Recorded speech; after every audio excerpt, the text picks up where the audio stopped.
practically every coating process, such as phosphating, galvanizing, electroplating or painting, the initial cleaning and preparation of the surface to be coated is a process step on which the subsequent success of the coating system depends.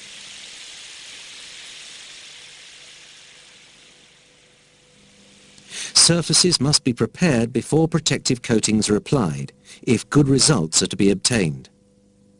Modern coatings require both a clean surface and a roughened surface if they're to achieve long-term stability, unless they are specifically designed for application to poor surfaces. It's been estimated that up to 75% of all premature coating failures are caused either completely or in part by inadequate or improper surface preparation.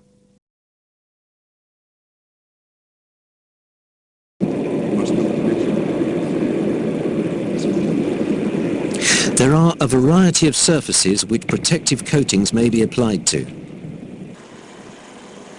In this program, we'll discuss each of the surfaces listed here, while recognizing that steel, and to a lesser extent concrete, are the most common surfaces prepared and painted for protection.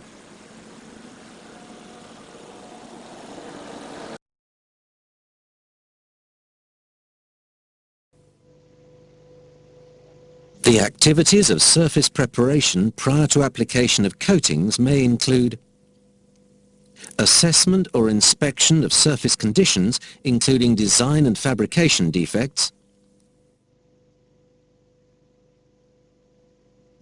pre-cleaning or removal of visible surface deposits such as oil and grease,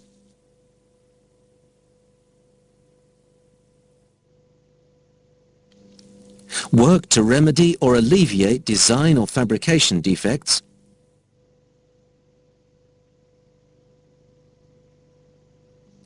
inspection and documentation of the pre-cleaning process and cleaning defects, if any,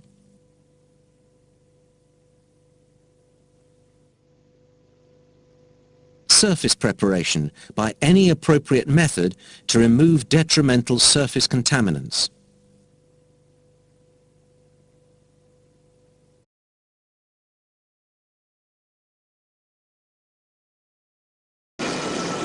Many factors in surface preparation affect the life of a coating, including residues of oil, grease and soil which can prevent adhesion or mechanical bonding of the paint to the surface,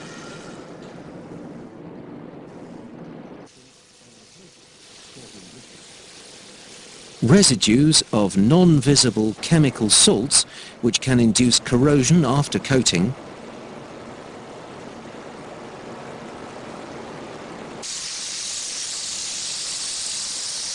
rust on the surface which interferes with the coating bonding to the surface,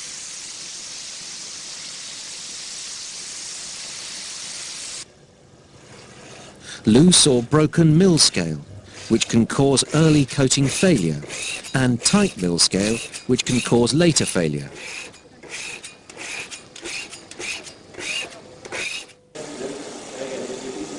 Rust scale, which cannot be protected by any coating and cannot maintain adhesion to steel.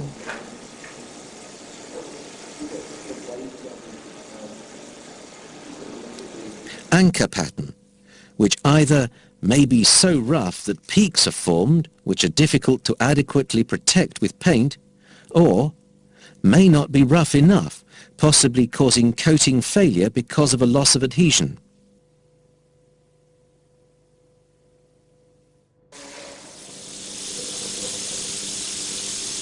Sharp ridges, burrs, edges or cuts from mechanical cleaning equipment, which prevent adequate thickness of coatings over the irregularities.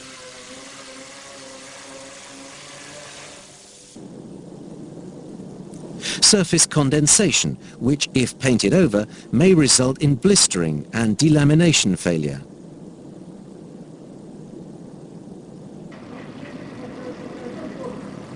Old coatings that may have poor adhesion or may be too deteriorated for recoating.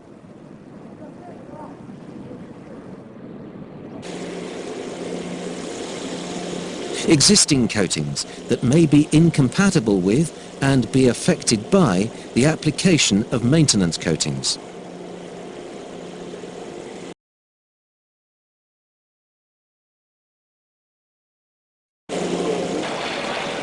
Surfaces that are to be painted often require some pre-cleaning.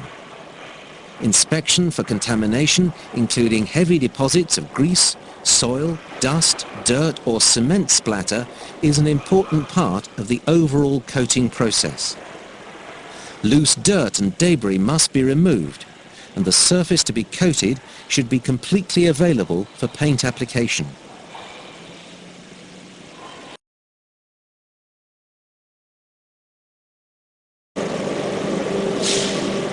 Inspection for surface cleanliness is a continuous process and should take place at least 3 times during the coating process. Before any surface preparation activities, after surface preparation, before coating begins, between each application of coating in a multi-coat system.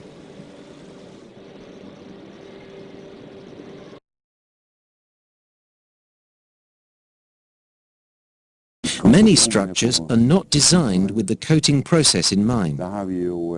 Design flaws and fabrication faults can easily complicate the procedures to achieve a successful coating system. The applicator or the inspector, or even the coatings used, cannot be held responsible for problems arising out of the work of designers, engineers and/or fabricators. However, the inspector may be able to provide a valuable service by helping to identify problem areas resulting from a particular design and/or fabrication of the workpiece, and by providing assistance in solving some of the problems.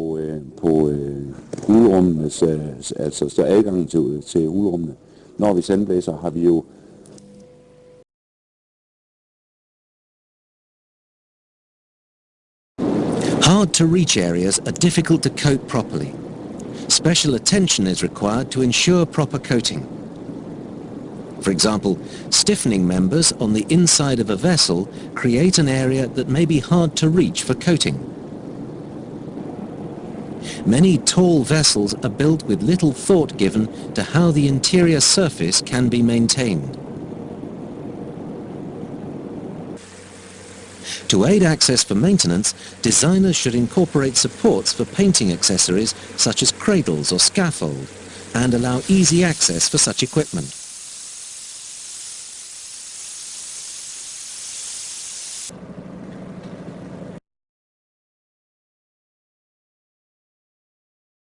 Riveted and bolted construction can leave gaps and areas that are difficult to clean and coat.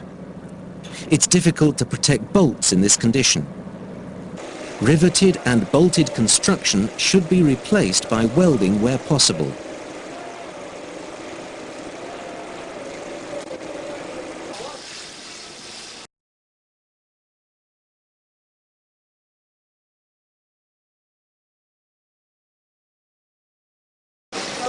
Generally, welds are rough, discontinuous areas on a plane surface and may have many sharp edges.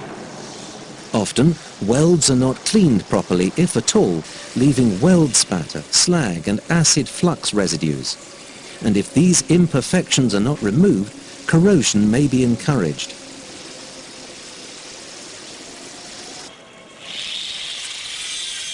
Weld areas, especially in tanks and vessels, should be cleaned, ground smooth or flush, depending upon the operating conditions, and stripe coated. Grinding of welds, however, is not always advisable, and inspectors should not authorize grinding of welds without consulting the structural engineer.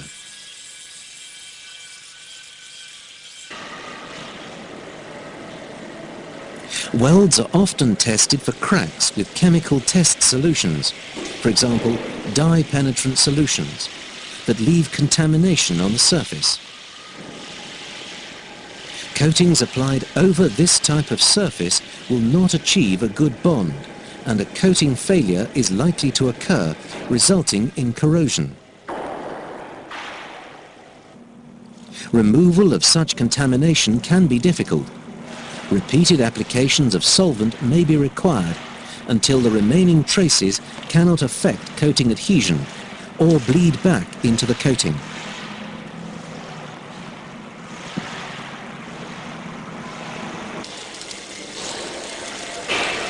Skip welds, sharp edges, crevices, back-to-back angles can lead to early coating failures. These problems may occur as a result of lack of foresight at the design stage, or may be due to poor practices by the fabricator.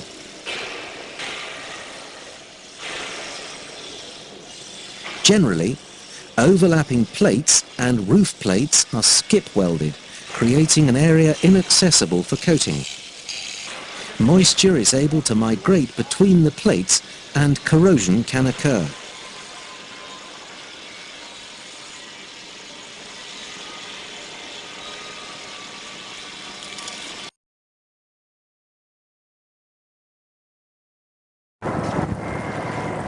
Frequently in construction, back-to-back angles are used.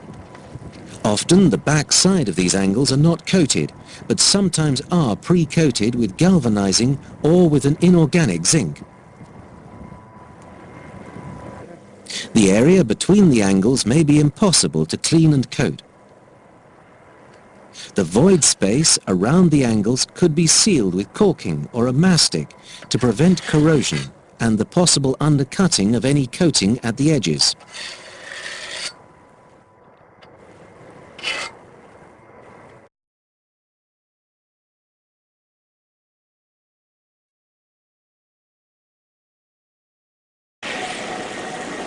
In a typical structure, there are many linear feet of edges. In particular, sheared edges created during fabrication are often not rounded like the edges of I-beams and H-beams, and consequently are problems in the coating process. Coatings generally have a tendency to shrink and pull back from edges, leaving a thinner, less protective coating.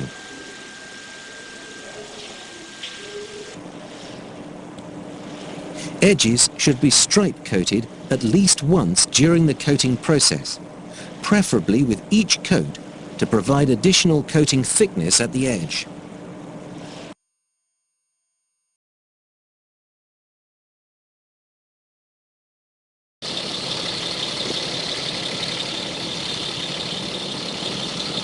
Exterior corners are like edges. The same corrosion occurs.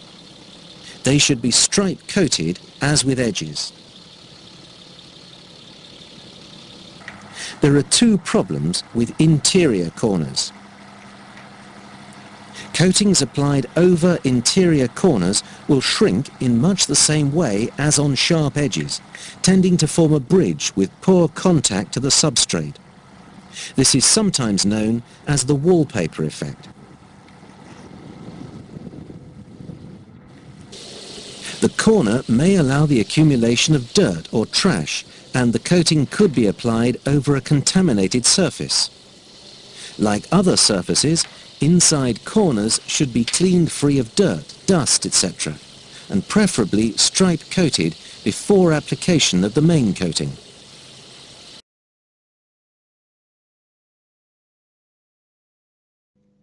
Crevices between overlapping plates can allow the accumulation of moisture, and because it may be impossible to clean and coat this area, corrosion can occur.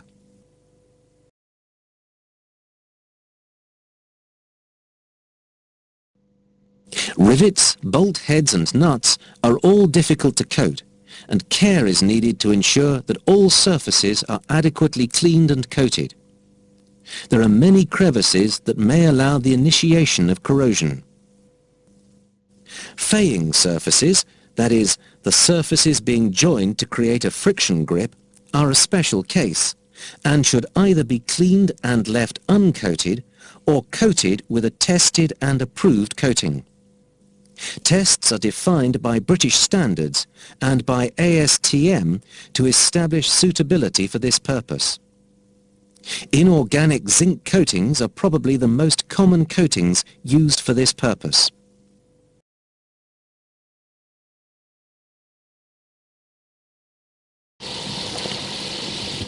Temporary construction aids, such as hold-downs, brackets, etc., often are welded to the structure with skip welds or with only one side of the joint welded. These temporary aids, designed to be removed after construction, are sometimes left in place and become over-coated along with the original coating application. In these cases, surface preparation or coating application may be less than ideal and early coating failure occurs. Construction aids should be removed, the surface properly prepared and a proper coating applied to avoid a premature failure of the surrounding coating.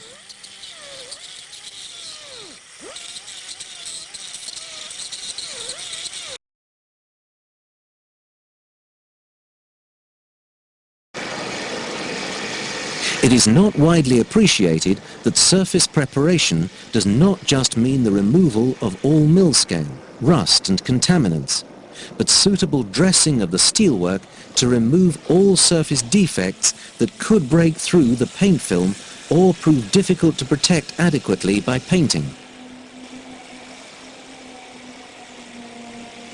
Typical examples include those shown here.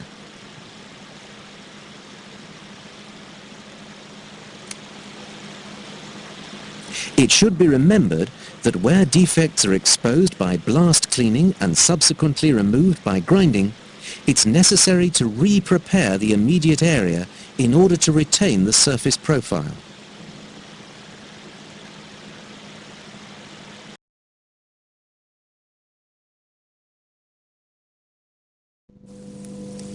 The most common type of surface defect on steelwork is surface lamination, generally caused by the steel rolling process. It's important that all such defects are removed by grinding, as no painting system can effectively protect them. In the case of small shelling and surface laminations, even if these do not project above the surface, they may later curl upwards and penetrate or disrupt the painting system.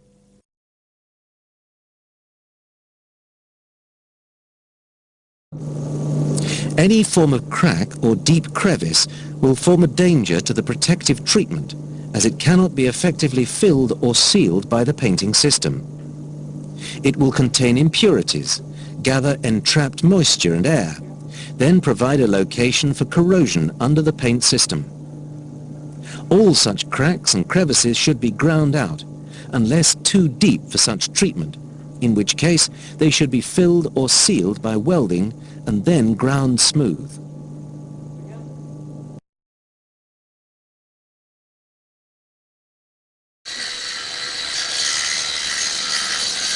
All forms of surface inclusions, such as rolled-in mill scale, should be removed. Methods used include chipping and/or grinding, and weld filling may be used to restore the surface in some cases if necessary.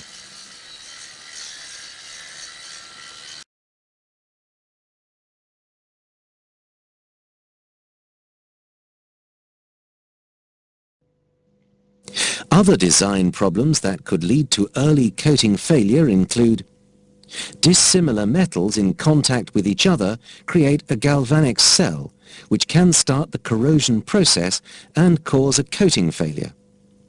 In this type of situation, all connected dissimilar metals should be coated. Depressions in the outer surfaces which may accelerate corrosion by restricting the flow of runoff or drainage of water or by collecting dirt or other trash. Crevices that can trap water or corrosive liquids. Poor ventilation, which slows the evaporation of condensing moisture.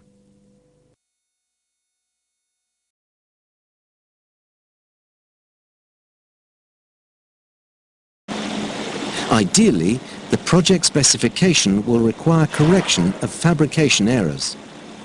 The inspector must ensure that these defects are corrected as called for in the specifications.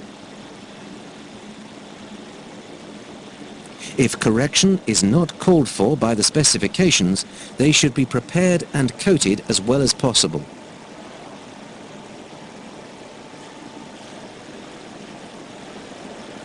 The inspector should accurately locate these areas and document them in his or her daily inspection report. This information could be most useful to the owner for future maintenance and as an aid in determining any premature failures.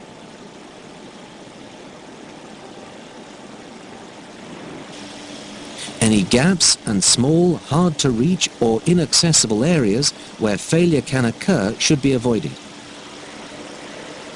Welding should be done only where enough space exists for smooth treatment of the weld.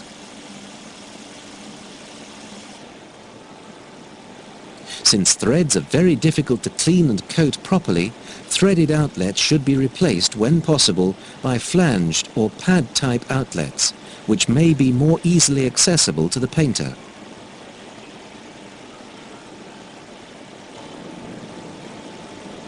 A final design weakness can be the use of dissimilar metals. Where dissimilar metals are connected together, the possibility for bimetallic corrosion exists.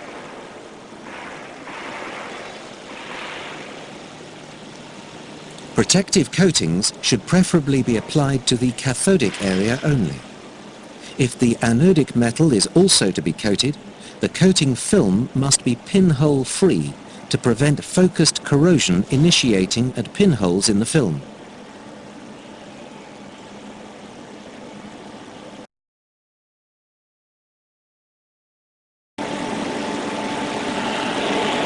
The inspector may be responsible for looking for and documenting fabrication defects.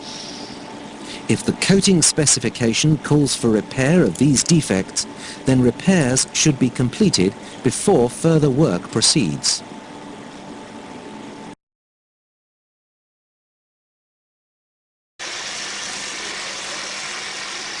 Weld Spatter describes particles of molten metal produced during welding and thrown onto the surface adjacent to the weld. It can sometimes be easily removed with an impact tool such as a chipping hammer, but mostly must be ground down with a disc or angle grinder if it's to be successfully removed.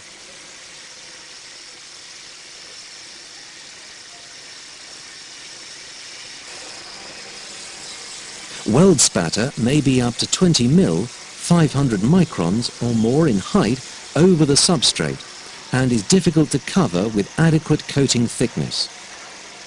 The resulting thin coating film over the weld spatter may break down early in service, allowing the development of corrosion, which may subsequently spread beneath the coating film.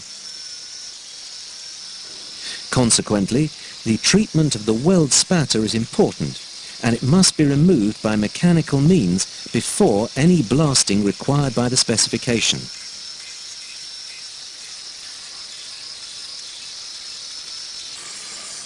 In tanks, vessels, etc., where coatings are used for immersion service and where frequent inspection is impractical, it is most critical to remove all weld spatter to minimize or eliminate the opportunity for corrosion to occur.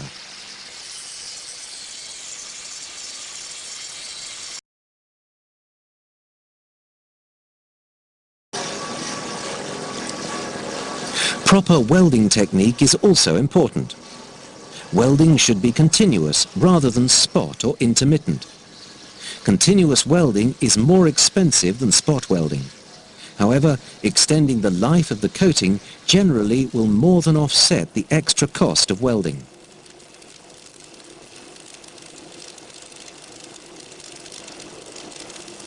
The best method to seal the area is with a continuous weld, which should then be cleaned and ground smooth, and stripe coated along with the regular coating. If continuous welding is not possible, caulking of the overlap joints using a caulking compound which is compatible with the coating system may be possible over the prepared joint before stripe coating. Epoxy and silicon-based caulks have both been used with success.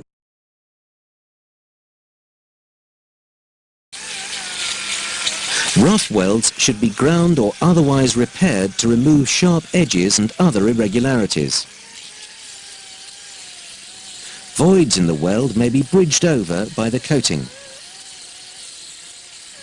Sharp ridges and spikes are difficult to coat.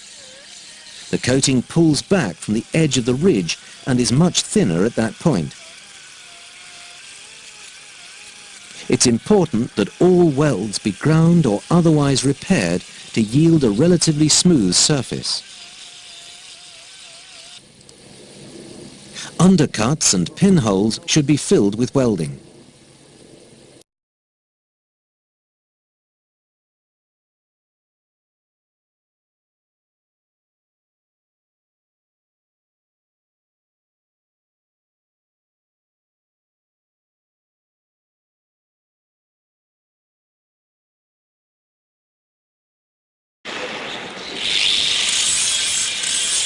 Sharp indentations of any kind make the creation of a continuous coating film difficult. Coatings applied to gouges may bridge over the gouge, creating a void where corrosion can occur. These indentations should be rounded so that the entire surface can be evenly and completely coated.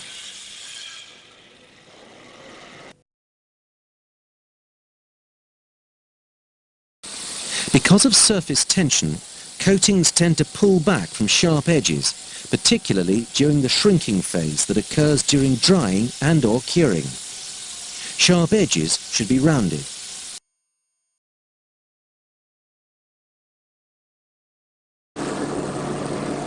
Coatings can bridge over the base of a sharp bend or angle, creating a void which can trap moisture, thus causing corrosion.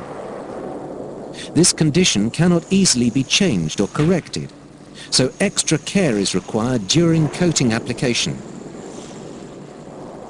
The application of a stripe coat by brush may be helpful to ensure adequate coverage is achieved.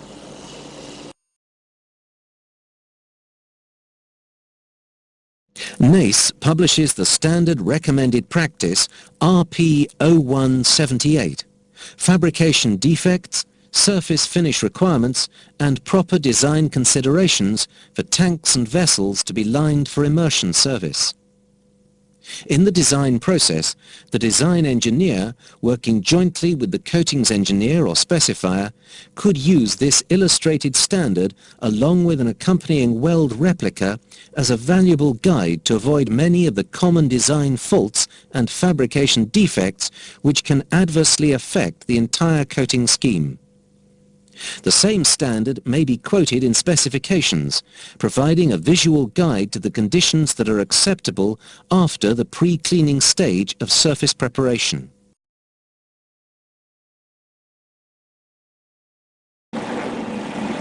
Neither the inspector nor the painter can easily control aspects of the design which create areas difficult or impossible to coat. However, both should pay close attention to these hard-to-coat areas when inspecting or preparing for work. They should carefully report these areas in writing and should bring them to the attention of their supervisor or the owner's representative.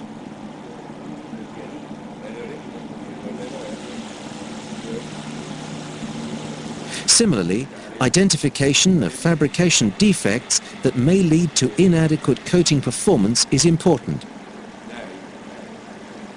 Defects should be identified, documented, and corrective action should be taken. Responsibility for remedial action is often a subject of dispute. Coating performance will be much better, and therefore more economical in the long term, if the defects are repaired prior to or during surface preparation activities.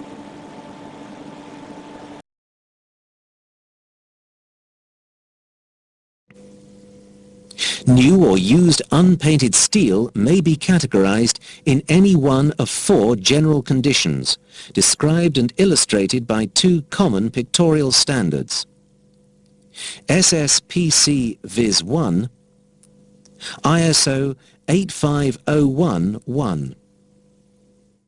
The general conditions are rust grades A, B, C and D, described as rust grade A, steel surfaces completely covered with adherent mill scale, little or no rust visible.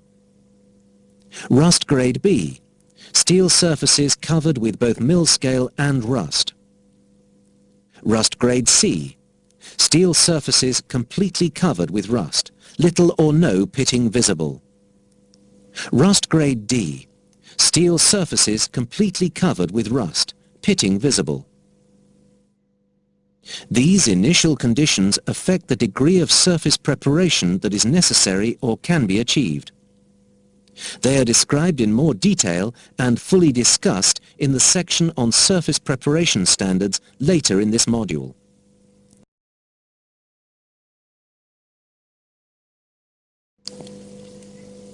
A severe environment, marine or chemical, normally requires a higher degree of cleanliness to ensure good performance of the coating system. A more rural environment with less pollution will allow better performance of the same coating system, or the same performance when applied to a lesser degree of surface preparation.